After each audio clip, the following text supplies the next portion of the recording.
so what is genetic is that we are now 3 or 4 generations into not eating, eating more grain and less fat and that kind of stuff. And so we're missing key vitamins and not being in the sun.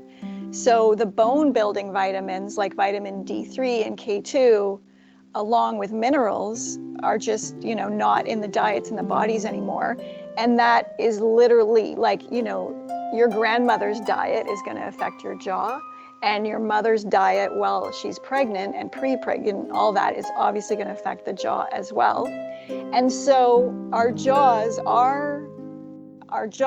archway in the mouth, it is a bit smaller than our ancestors because we don't have the same sort of bone density nutrients in our diet. So that's one thing.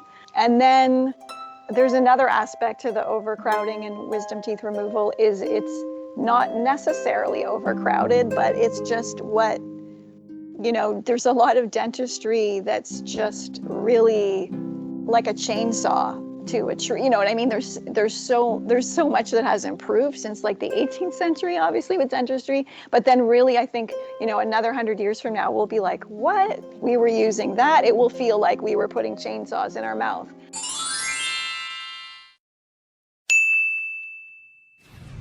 And so, yeah, the removing and the uncrowding, you want to keep all your teeth as much as possible. Generally, there's things now where you could have a spacer in the archway that would then create space. One of my favorite books is by Dr. Weston Price, which he was the president of the American Dental Association in the 1930s.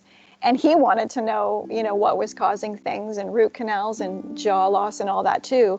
And so he and his wife in the 1930s traveled around the world, sort of Indiana Jones styles, going to remote locations and seeing like indigenous people of the West Pacific Northwest. How were they? Or the Inuit peoples in, what were they eating? And it was, a lot of seal fat and that kind of thing. Or like, what were people on Pacific Islands eating?